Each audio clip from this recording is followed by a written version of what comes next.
Hello, Brian, and welcome to Sweet Stories. It is great to have you with us. Well, thank you, Sam. Happy to be here. Very excited for this chat indeed. Absolutely. But here we are in sunny California. But you've not always been from California. You're originally from Florida. Florida, born and raised. Wow. What made you go from Florida to coming over to California? Well, I can't say chasing the sunshine, can I? It's kind of a funny story. My entire career has kind of been in the hospitality business. So I was a lifeguard as a kid, kind of growing up, and worked for Disney for a while.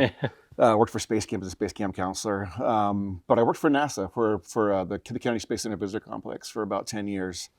And the concessionaire there, named Delaware North Parks and Resorts, they ran the concessions also in Yosemite National Park in California. So I was able to go from the kind of running the marketing side of things over at the Space Center. And when this job came up at Yosemite, I was like, can an attractions guy, space guy, kind of do something like that? And within a month, everybody was moved out. We were living in the national park and working for Yosemite, and just never looked back. Wow. Incredible place to work, I imagine. And live. That was the best part. The job was incredible, but we get to live with Half Dome in my backyard. It was pretty cool. The views then, every morning, spectacular. Yeah, every morning. It's absolutely incredible. And when starting your career then, so you go from a lifeguard then into space. Yeah. How'd you go from that, and what sort of brought you into sort of the career you started in? You kind of fall into things. I've kind of bounced from one career to another, kind of just falling into it, tripping into it sometimes. But a friend of mine worked for Space Camp. She was a space camp counselor, and it was just outside of Kennedy Space Center at the time. And we were in college together, and she said, hey, there's a cool job I'm doing. You want to do it? So I kind of went out and applied for it, and started getting into the space side of things. So that was kind of that. That's how I got involved with space. And then from there, it was just, the Space Center was literally right next door at the Kennedy Space Center.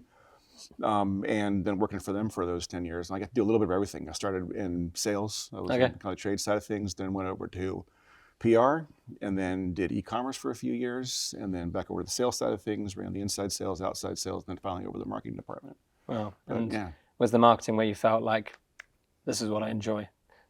Or did you enjoy all parts? I liked it all. That was the best part about it. It was like, I remember sitting out with my boss going, and he asked me, and I think I've done this with every employee that I've had, where do you want to be? Like, where do you see yourself in 5-10 years? And it's a silly question sometimes. You get kind of, because I don't ever want a stock answer when I ask that question. I'm like, where do you see yourself? And he asked me, what do you want to be? And I'm like, I want to be you. I want to be the director of marketing, And so he just put me on a path. And so I went from, again, sales, PR, e-commerce, sales. And so just was able to kind of get my, just try everything, and kind of found that I kind of bounced it back and forth in my career from that point has been marketing, and then trade on sales, and then marketing, sales, kind of back and forth. With a little stint in the communication with my first time with Visit California, but we'll talk about that later. Okay, yeah, interested to learn that more then. I guess it kind of helps you with learning skills and all of it, to even when you're in marketing, you're kind of thinking about the different roles, the different opportunities, and how you sort of position well in, from space with NASA to Yosemite. What was neat about the Space Center, I cut my teeth on a lot of things at the Space Center, and being able to kind of bounce from kind of department to department. The one thing we also did was we did a lot of events. Space shuttle launches, right? That's the only place in the US you can watch a space shuttle launch into space. So we had, hundreds of thousands of people coming out to these launches. And operationally, watching the operations side, so I sold something, but then operations had to deliver on it, right? And I got yelled at a lot for promising and over-promising on certain things. So I began to understand that there's a balance between. So marketing you got to make sure you can deliver on the promises you're making, and that was an early lesson I learned. So back and forth on the marketing and the sales side, when we're out there talking with folks about California as an example, it's always what California can deliver. Yeah, definitely. I think I've had the same sort of lessons from starting. I've been in the career a lot shorter than you, but going from... saying I'm old? Killer. Never. Going from, learning the skills of sales and marketing, but actually getting my hands in the operations, you very quickly learn that whatever you try and sell at the beginning maybe isn't quite possible, and start thinking about all sorts of positions. And how did, I guess you went from into the travel industry? What sort of excited you and brought you into travel and working into Yosemite? Yosemite, well, my first international trip was with the Space Center. I remember my boss was like, we're going to this show called WTM, in London. This would have been like late 90s. And I just fell in love with the travel. I was like, this culture is amazing. The country is incredible. And so from there, I just try to make it a point to get out of the country, once a year to kind of go visit different things and places. The travel part of it was, the Space Center was, I was a nerd growing up. So, I was very much a kind of an aeronautics geek, and finding, being able to talk about this and promote the Space Center, globally was just awesome. And so you had a passion for the product, which then translated over to your love. I can't tell you how many times at IPWs and different trade shows we would be sitting down with people like, oh my gosh, you love your job. And I'm like, yeah. And I wanted, and that fed into it even more, right? So every time I'm with, like, I worked for Santa Monica or I worked for Mammoth, people are like, you love where you live, you love your job, you love what you're doing. I'm like, yeah, I really do. I love the product. I love what I'm talking about. I love being able to get people to come visit, because I know they're going to have, hopefully, as amazing an experience as I had, living there or being there or promoting the place. Yeah. Has there been any like sort of projects or works you've done on that's been a real sort of passion project that you thought, I'm in love with this work and this is sort of like a very proud and exciting moment? And I have probably a couple of those in every single place I've been. The Space Center was, over and over again with all those, the original Mercury 7 astronauts, the Apollo 13 astronauts. We had multiple celebrations out there during this. I was space camp for 5 years, and so 15 years total in that space. Wow. Every 5 years there was another anniversary, and we had moon landing anniversaries, and being able to talk with these astronauts was just incredible. And I have some pretty ridiculous stories of sitting around having a few cocktails with some folks while things were happening. But that was incredible. We were able to host, we had celebrities come out. We had Oprah come out to Yosemite when we were there. So it's been those kinds of highlight events. But I think but those aren't what drive you. Yeah. That's kind of like that's the icing on top. Yeah. Right. Those are like, oh my gosh, we got to do this. It's about the place and being in the place and just loving what you're doing. Yeah. And you mentioned earlier about working for Visit California, which you are now, but you mentioned that's the second time. Yeah. And I know when we started sort of our partnership together, you were at Santa Monica. Yeah. However many, 6 years ago maybe, that we collaborated there. So what's your sort of journey been in that sort of world of, within destination management and marketing, and within California, within the various DMOs as well? It was, I've been able to, when I was at the Space Center, that's a private company. So Delaware North is a privately owned company. So it was very much financially driven, bottom line. So I learned a lot. I learned how to read a P&L. We were in these meetings that were weekly operating report meetings. Yeah. We sat with war meetings. We had them every single week. And so we were looking at, cost and just down to the very, very much financially driven. But still having a passion for the place that you're in, Space Center, Yosemite. But Yosemite acted like it was the closest thing to a DMO I'd ever worked for at that point in time, because I just kind of grew up in private enterprise.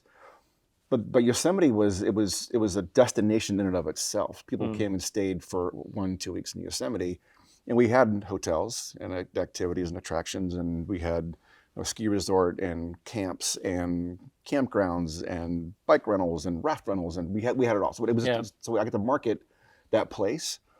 And coming into California and being with Yosemite, there wasn't any competition. Like when I would talk about people, because you talk about, we have the big guys, right? You have the Universals and SeaWorld and Disney and that kind of stuff. And even from smaller areas, the attractions, it's co-opetition, right? So you're wanting to help people, but it's like there's still a little bit of a competition going on there.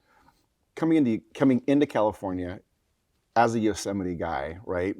We were everybody's friend. Like everybody, you can't say a bad word about the national park system. It's like the parks are amazing. And so it was very fortunate to kind of enter California that way. And then seeing the entire state and I just fell in love with everything else California had. So all of a sudden, so here we are in this just insanely beautiful place that is Yosemite, Northern California, but being over in San Francisco all the time, or heading down to LA or San Diego or Palm Springs, and being able to kind of get around, I fell in love with the state. I'm like, this place it's bigger than Yosemite. Yosemite is obviously a jewel, but the state is it's just so vast. And I remember sitting with, we were it was a WTF, I think, one year, and Kelly Mateta, who was the president of Visit California, I remember looking at her, walking up to her, and I don't think she even knew who I was at that point in time. And I'm like, hey, I want to work for you one day. And that's the right person to speak to. I just kept walking. I'm like, go to the top. I'm going to work for you one day. And sure enough, and I got the phone call. It was an incredible journey, and then heading over to work for the state from there. Did that for a couple of years. I was head of communications. Had some personal things happen in my life where I had to kind of move around, and so I was actually ended up living in upstate New York for a little bit, and that's when I was able to work for Santa Monica. So I was, even though I was living out of state, right. I was obviously in California, obviously, and a lot, and then traveling the world on the sales side, on the trade side again for Santa Monica. But it's the vastness of the state, and so that's why I got then to Santa Monica, and from Santa Monica, Mammoth is just outside of Yosemite National Park, so Mammoth Lakes, California. So I worked there for a couple of years, and then Visit California called again and said, "Hey, you want to come back and work on the trade side?" So I couldn't say no. This organization's amazing. No, I mean, we've loved working with you for years and years, and it's such a great team, and obviously California has some incredible destinations, but what's so amazing about it is so diverse. How do you look at sort of California, and as Visit California, how do you go about marketing that? And because of the diversity that it has, like, how do you go about that strategy? It's what you're trying to meet people what they're looking for, and then it's almost like a surprise and delight. Like being able to go, we got that. We have that too. Like, I'd love to do, outdoor adventure stuff. California has it beat. And what's surprising is the snow part. I would love to go skiing, but California has snow. In fact, Colorado has some amazing snow. I had the most snow on the planet 2 years ago for about 3 weeks. And then deserts. I'm do Arizona for the deserts. No, we've got Joshua Tree, and we can head to the Death Valley, and deserts for us too. So just the vastness of this, meeting people where they are and the experiences they want to kind of go after and what they're looking for in their vacation. I like saying that we're not in the business of saving lives, even though we treat our job like that sometimes, where it's very much, we're on deadlines and we're making things happen, but we are in the business of making people's lives better. We want to make sure that their vacations are what they want and to get here, and they want to rejuvenate and reconnect, refresh, and this is that place for them to come and just kind of experience it all. I think that's also why it's so enjoyable. Is you're having an impact on people's lives and how they're gonna spend those emotions, those experiences forever. It's quite powerful, really. And in terms of obviously for your particular role, and with us as a partnership as well, the luxury is your focus and a key part of your strategy. What is the sort of target individual or client or person that you look to attract? And is there sort of, I know affluential sort of traveler is sort of a big one, ultra high net is sort of that travel. Who's that sort of person that you're campaigning to, I guess? Well, it's all the above, but it's nuanced. And I think, if you want to rent an island, for a vacation, that may not be us, right? But if you want to come and have just amazing experience on maybe it's a 20-room vineyard, in Napa somewhere or in Sonoma, or if you want to go, hot air ballooning by yourself off the vineyards down in Lake Temecula, or if you want to have these, one-off, very kind of unique, bespoke experiences. And I keep using the same examples like Joshua Tree or down south. You can do all that here. So it's experience led. I think that's what makes us, and what we're pushing for is that experience and the exclusive experience. It's the stuff that, obviously money can buy it, but it's the stuff that we're going one off. It may not be just available to everybody. There may only be a handful of these experiences per day that are allowed to happen, kind of a thing. So but they can be these amazing mountaintop experiences. There's this level that we've noticed in our research, because we are a very research-driven organization.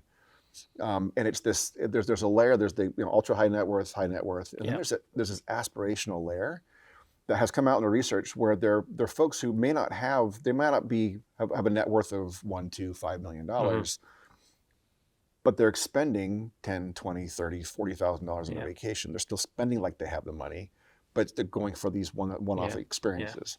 And that, where they'll kind of jump into the luxury space, maybe they'll stay at some of these finer hotels and these experiences that are a little more expensive, and then come back down and have dinner at In-N-Out, or they'll but that's okay. Like, that's part of the California experience. Is that it really is accessible. Our luxury is it's accessible, and it's very much inclusive.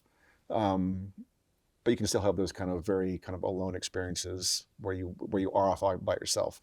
I mean, even in Yosemite, as an example, we have the Ahwahnee Hotel, like 4 Diamond property in the park, and it's 4 million visitors a year will come into the valley. It's 4 million people over the course of a year is a lot of people, and it can get really crowded. But even in those places, you just take a 10-minute walk, and you're by yourself, or you have a guide with you, and they can tell you the places that no one typically don't go. So that's what we offer, is those kind of just 1 layer or 2 layers down, where we can get you to the places that people typically don't see. Yeah, it's definitely, I think it's also been accelerated, I think, after sort of the COVID time, and more people have they've had that time to really gather more dispensable income in some cases, and they're ready to make those once in a lifetime opportunities, but bringing those experiences that they never possibly could think of before. It's an exciting and place. They're the big ones that can happen. But I think where we excel are the smaller ones. There's a place in Sonoma where you can have lunch at a restaurant. There's maybe 10 tables, but they're in the river. Like you eat in the water and being served. It's incredible. Amazing. But it's tiny. Yeah. But those are the kind of one-off experiences that we'll find, or these like dude ranches, but like luxury dude ranches. Alisal Ranch is an example, right? Where you have these amazing experiences, outdoor experiences, wholly curated, for your family or the couple or solo travel, whatever this looks like. But it's that high touch personalization part. Absolutely. That we've gotten really good at. Yeah. And we ask the same questions on our podcast of it's how would you define luxury, and what does luxury mean in California? I would say that it's definitely experience driven. I think what else is very interesting is that luxury can mean very different things to different people. And I think that the definition of luxury, where it used to be like traditional luxury California, your mind goes to Rodeo Drive, right? Beverly Hills, very traditional. I went there, actually. Beautiful. Yeah, gorgeous, right? I mean, First time. It is. It's breathtaking. It's awe-inspiring down there. You're like, I can't believe the opulence, and it's beautiful. Yeah. But I think, like the word sustainability, or it can mean are you talking about financial sustainability? Are you talking about the planet? Are you talking about recycling? Like, there's so many different caveats within that. Luxury has for me gone down that path where it's like, what are you looking for as far as luxury goes, as far as that experience that you're looking for? So I think it can mean a lot of different things to different people, where it could be purely experience driven. It could be montage, or these very beautiful hotels that are kind of out and about. And but it really is that exclusive experience, that connection with people that you're doing, that you have when you're on these, you're on a private boat going whale watching, right? Or you're never gonna have that experience. It's magical when a whale comes up to your boat. You're like, this is incredible. Yeah, I think that's key. I think particularly over the last maybe 10 years as well, luxury was very much, like you said, the Beverly Hills. It's about very material, but now we've sort of seen that huge shift into actually it's about that experience and that emotion and memories, and luxury kind of feels different to everyone as well, and what they're looking for. And we kind of lean into that, right? I think where we've found our niche is this laid back luxury, right? Well, California is not. It's not pretentious. Like nothing. California is not a pretentious state. It really is everybody's welcome. All dreams are welcome. Anything you want to be, you're welcome to be it while you're here. Yeah. And so there's not that level of. Another example would be so Mammoth, right, where I was living for a couple of years. Amazing on mountain experience. Like I would put up against the Alps. Like it's an incredible experience. But then you get, and even the people then. So we like to describe ourselves as kind of a blue jean and t-shirt, kind of mentality there. But the experience that you're getting while you're there is bar none some of the best in the state, right? From the snowfall and just the level of customer service that you get when you're down. Because people who are living in this small 6,000-7,000 person town, they understand why they're there. They get it. They're like, no, we're a tourist destination. Because this is our lifeblood, right? We need to make sure that we're taking care of these people, and they do an amazing job doing it. But it may not be. It's not 5-star luxury. In fact, Mammoth doesn't even have a 5-star hotel. Yeah. They're getting a 4-star Limelight coming up here pretty soon. But we're just trying to figure out, but there's experiences that kind of make everything. And authenticity as well. Yeah. I think that's really important. But and kind of want to dive a bit deeper now into sort of you and your role in terms of what you do at Visit California. So you're Director of Travel Trade and Business Development or Group Business. What does that entail, and what do you do at Visit California? That's a great question. I have a whole lot of fun, and I think that's one of the things I love what I do. So I'll start with that. But the day-to-day is we're trying to get obviously folks aware of the California product, the diversity of the state, and we do that through travel agents and operators and travel agencies overseas. We do have a domestic program as well, but we do obviously a lot in our international markets. Yep. And so and that's from a leisure side, from a trade side, and then from the group business as well. We looked at, California was the last state to open after the pandemic from group business coming in. And so for years, we have been a wholly leisure-focused organization.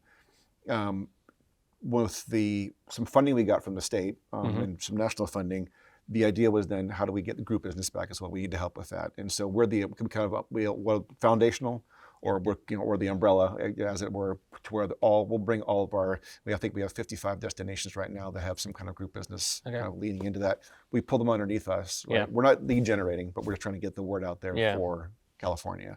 Make sure that people understand that we're a place to have, small groups and businesses and incentive groups and that kind of stuff come through too. Okay, interesting. And with, I guess, having that scale as well, what's the sort of biggest challenges in sort of managing that, and also within your role? Like, have you had some key challenges that you've had to overcome, and but also, I guess, great nice successes as well? Yeah, it's the challenge is that there's so much opportunity out there. It's weeding through the chaff and trying to figure out what's going to make the most impact for the budget that we have. Yeah. And there's a lot of hit and misses, and we'll try something new, and if it doesn't work, and that's what I love about the organization also, is that we want to try new things. It's not like we'll give that a few years and kind of figure it out. We want to be leading edge, right? We want to be leading edge on AI technologies at this point in time. We want to be leading edge on training programs or ideas that we have for in fact, we pulled together a luxury event in the UK at one point in time. It was the first one. It was where we brought all of our suppliers over to the UK, brought in some trade, and had a very kind of 3-day event where we got to know each other. This was pre-connections time, but it's that same kind of feeling where it's like we understood that the relationship was going to drive the business, right? It's the transactional part can happen wherever. Yeah. And if you're selling me because you can make $1 versus $2 here somewhere else, it may not be your place. Nice. But if the relationship is there, you can trust me with the product I'm selling you. Yeah. Then it's the difference there. Sure. So that's what we try to do, is figure out where those opportunities lie and kind of embrace those wholly. And we know that's going to be for maybe 4, 5, 6 years, and then but we're trying to evolve those as they're happening. What's sort of like the process then of you mentioned opportunities, taking a risk. How do you know, or what's a good risk to go for? Is there like a process of decision making before you go for it, or is it like actually collective as the team, we're ready, we're going to give it a go, see what happens? There's the nice thing about Visit California is we can be nimble, right? We can make quick decisions and make things happen quickly. So if things aren't progressing the way we see them, we can make a quick pivot right or left. There's a lot that goes into those conversations though, and those decisions. Like I said, we're a research-driven organization. So it's always, there's a research project ahead of time. What makes the most sense? Where should we be? Where's our audience? Where's our opportunity? All that gets laid out, and then we'll start making decisions on then what's the best tactic to take, right? So goal strategies, all those kind of things we kind of roll down, but then once we get down to the tactics, those can shift, and we may misstep once or twice, but we're gonna figure it out, and we can make the best of a bad situation, or we can make even better of a good situation. Yeah, so absolutely. I think that's the key thing to all success, is being prepared to take that risk, and 90% of the time it's probably going to be all right. And also being, that 10% of the time you may have failure, but it's about learning from that failure and also learning from the successes. And that just makes it grow. Yeah. And there's a couple of phrases I'll say to my staff quite a bit, but one of my favorite ones is, we've got to have a plan in order to change it. Yeah. We can't just be shooting from the hip the entire time. So what's the structure we have in place? Now we've got it. Now we can change it. Yeah. Because now we can start making, smart moves and what things can be in different places. And the other one I always say is, we'll figure it out. We'll figure it out. Yeah. Something went south. We'll figure it out. We'll be okay. So how big is your team that you work with? Including me? Including 4. you? 4. Wow. Okay. They're busy. Yes, quite. And we're all over the planet. This has been my busiest travel schedule I've had in quite some time. I can imagine. Yeah. What to you makes a good leader, and how do you guide people? Transparency has been always something I've fought for, that I can promote. Is transparency with my team. If they're having a bad day, I get it. Look, to say leave your stuff at the door it's not a feasible statement. So I don't believe in that. You're bringing in what's happening at home into your work. But it's what's okay to have bad days, and it's okay to have great days, and it's okay to be high-fiving each other in the office when you pulled something off that you didn't think was possible. I want to make sure my team is motivated, and I have of the 3 people on my team right now, each one of them is motivated differently. Yeah. And so you just got to figure out what works for them, right? I want to make sure that I'm giving them the tools. It's the kind of the same question my boss asked me: where do you want to be? What do you want to do? And you go up, kind of a thing. And those same questions have to happen. What can I do for you that's going to help promote your long-term career goals? What are some things we work in the travel industry? I mean, we get to do some amazing things, right?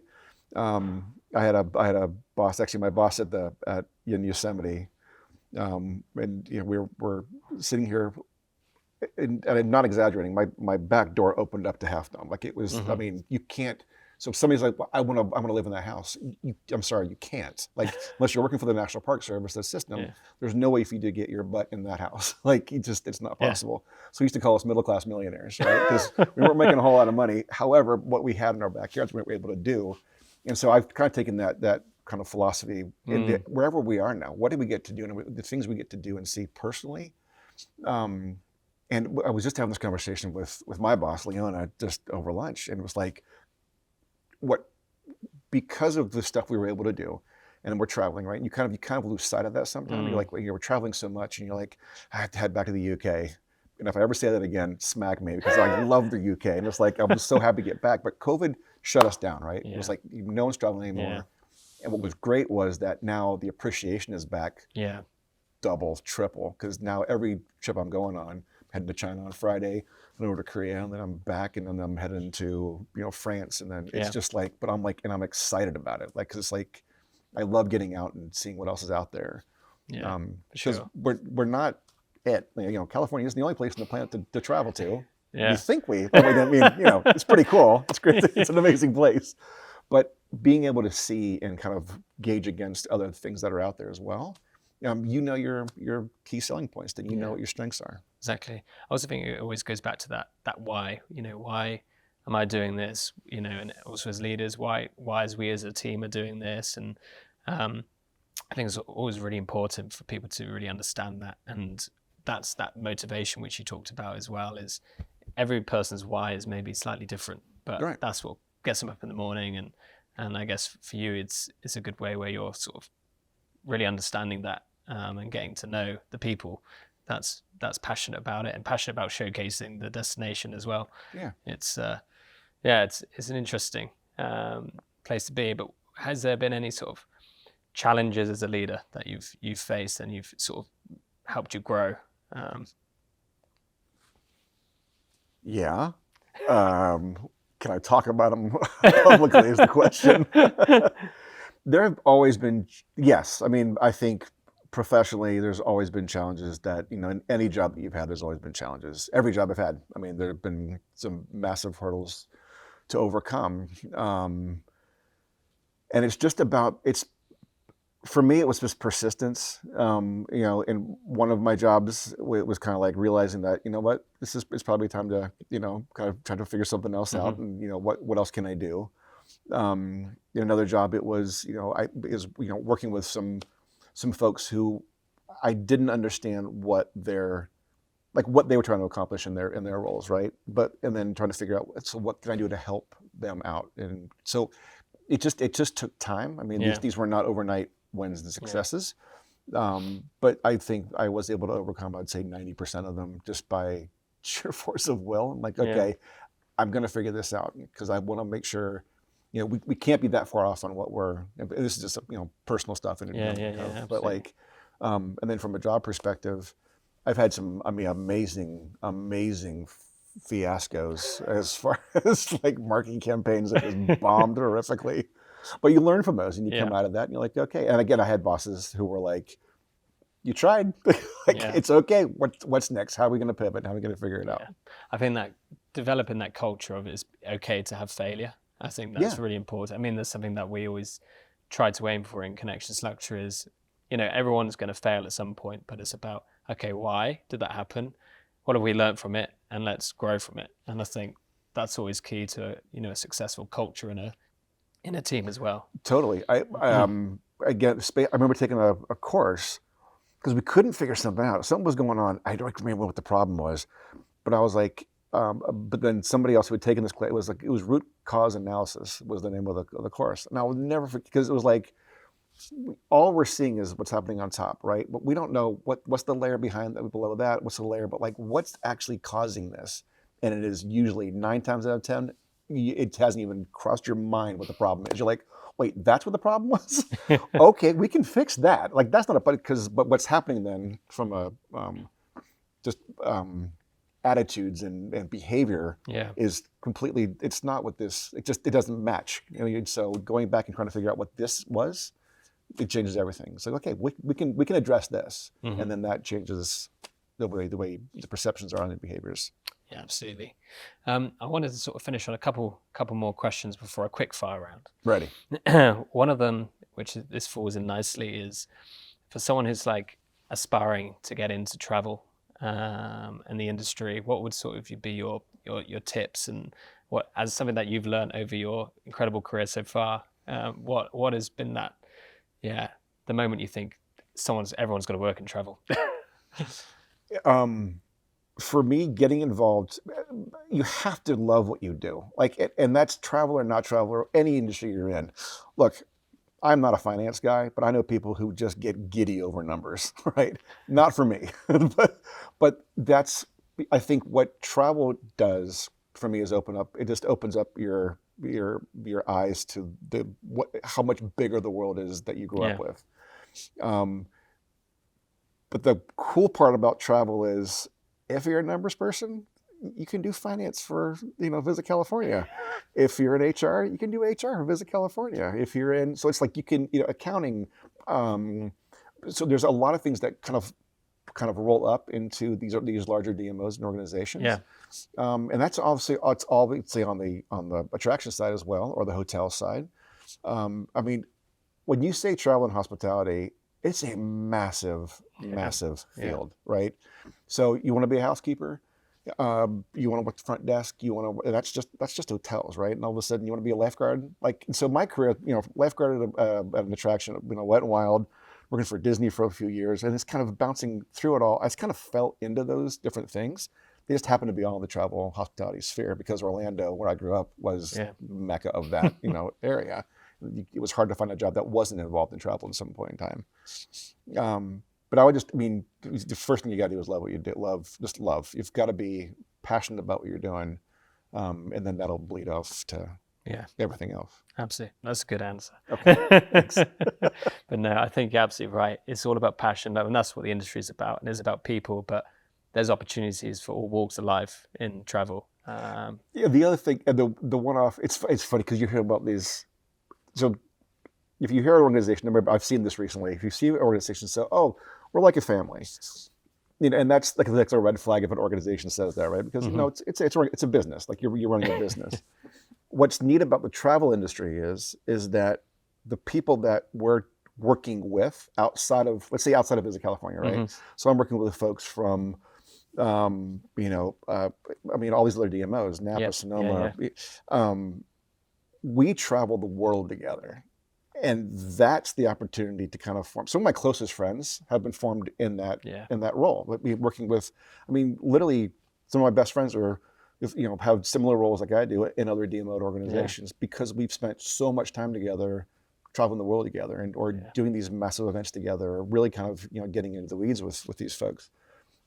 That I love, and that's one thing when I talk about my my role and what I've done and these friends that I have, like, wait, you have one of your best friends lives overseas, one of your best does this. I'm like, yeah, because we spend so much time together.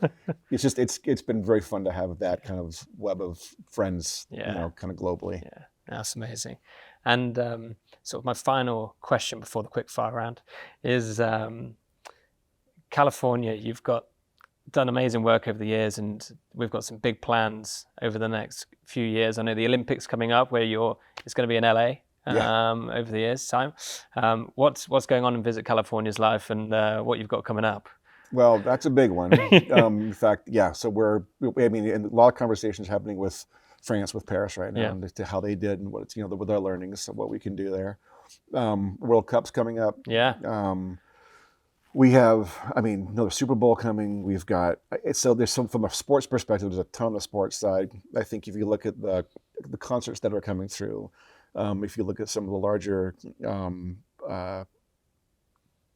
just like global events that are kind of either headquartered in or coming through California, we have an amazing few years ahead of us. Well, I'm excited to see it. Yeah, it's going to be fun. I have to come back to California a few times then. We're ready. Come back whenever you want. It's my favorite home. Right. Thank you so much, Brian. Now I've got a few more questions, quick fire, that I want to do for the end for the last part of this. Have you got a favorite Hollywood movie? Star Wars. Star Wars. Just the original, The New Hope. Yeah, it's just, I'm a nerd. I love Star Wars too. I'm a nerd as well. Marvel or DC? Ooh. That's a great question. I'm going to have to probably say Marvel. Marvel. Yeah. Good choice. It is good. A go-to comfort drink? Bourbon. Bourbon. Yeah, I think we're going to be having some bourbon later. I know. I think I can to celebrate. And what's your favorite way to wind down and relax? This is, being in California, you just walk outside. No matter where you are, if you're in a city, you can feel like the energy of the city. I know it's not relaxing, but the energy, just the folks around you. But then you walk, and then you're Yosemite, you're in Mammoth, you're on the coast, you're down in Santa Monica, just walking outside it's everything. And then this state is 300 plus days of sunshine. You're going to have good weather. Yeah. So just walk outside and look up. I think that's my favorite way too. We're in line there. Favorite American sport? Ooh. Or you could say there's no American sport you like. International. I love watching college anything. Yeah. Because the passion is just so big and it's awesome. And final one, Are you a home cooked food kind of guy, or do you like exploring new cuisines in restaurants? Give me the craziest thing on the menu. Like I will, to this day, one of my favorite experiences was in Las Vegas. I forget the restaurant I was in. When I walked in, I think it was Japanese. And I just don't remember what I ordered, but I was like, I was like, oh, what is this? Because like the thing is, when you're traveling, I was like, I just want to get the weirdest thing on the menu, and I'm like, I want to try that. And my server was like, you won't like it. I'm like, okay, but Give it a go. I want to try it anyway. Really, you won't like it. I'm like, understand. He's like, you'll have to pay for it. I'm like, I get that. I'll pay for it. Just bring it out. It was awful. I mean, I remember it being just horrific, but I tried it, and I was very proud of that. You ticked it off the list. Exactly. The problem is I don't remember what it was, so I may have it again. So yeah, I'm a big foodie too, and I will give something a go once. Yeah, totally. Because you got to try, right? Absolutely. And California is full of great places to eat as well. So. Oh my gosh. Yeah, the amount of restaurants and the different types of cuisine, just vast. Yeah, it's a great place. Well, Brian, thank you so much. It has been a pleasure speaking with you about your career, about your passions, about your leadership, and it's been a pleasure working with you as well over the last few years. And thank you so much for joining Sweet Stories. Hopefully we'll see you on there again one day. So when. But thank you everyone for listening, and we'll see you on the next Sweet Stories. Thank you.